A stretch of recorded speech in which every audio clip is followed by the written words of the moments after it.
والصلاة والسلام على معلم البشرية الذي نور الله به هذه المعمورة وهدم به كيان الجهل والظلم والطغيان، وعلى آله الطيبين وصحابته الكرام الذين هم كنجوم السماء بأيهم اقتدينا اهتدينا. وبعد، فقد قال الله تبارك وتعالى في محكم كتابه المجيد وفرقانه الحميد: يرفع الله الذين آمنوا منكم والذين أوتوا العلم درجات والله بما تعملون خبير.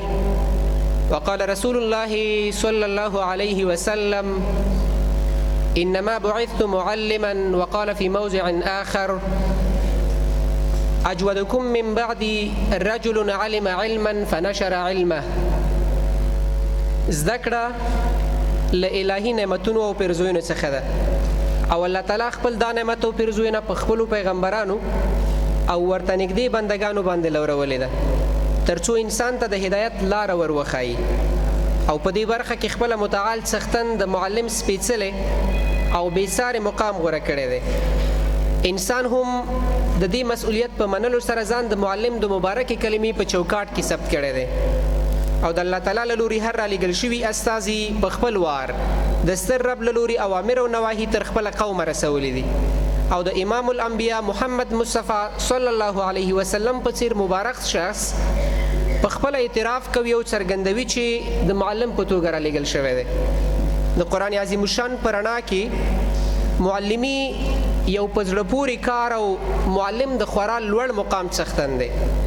د معلم د کار وړانګې له یوه ټولګي یا مدرسې څخه لوړې دي، او یوه ټولنه او ملت بلکې ټول انسانیت رانغاړي، لکه څرنګه چې د یو شخص روزنه او هغه نیکې لارې ته برابرول د ټول انسانیت د ژوندي کولو په معنا سره دي. په ورته وخت کې د یو شخص بېلارې کول دا هم د ټول انسانیت د بېلارې کولو څخه کم نه دي، چې معلم د انسانیت ژوندي کول غوره کړي دي. همدې برخې ته یې کار کړی دی، او د نننۍ پرمختللې نړۍ لاسته راوړنې د همدوی له برکته دي. له تیارو څخه د راوتلو یوازینۍ هیلو، د مینې او عاطفې سپېڅلو نښو، او د باطني روح او افکارو ویاړلو روزونکو. تاسو هغه څوک یاست چې د پوهنیزو کتابونو د تدریس ترڅنګ د ژوند تدریس کوئ. هغه څوک یاست چې تل لکه د شمعې ځان ویلي کوئ، مګر زده کوونکي مو د رڼا له برکته د خپل نیکمرغه ژوند مسیر ټاکي. تاسو هغه څوک یاست چې د ایټالیا په څیر هیوادونو کې اړ نه یاست چې د ترافیکي سور څراغ پر وړاندې ودرېږئ. هغه څوک یاست چې د فرانسې په څیر هیوادونو کې شتمن خلک ستاسې ترڅنګ په ژوند کولو ویاړي. او بالاخره تاسې هغه څوک یاست چې له برکته مو د تل په څیر نن د ژوند څو شېبې په خوښۍ تېروو. ستاسو نمانځنه زموږ لپاره یوه پلمه ده، مګر ستاسو ترڅنګ اوسېدل زموږ رښتینی ویاړ دی.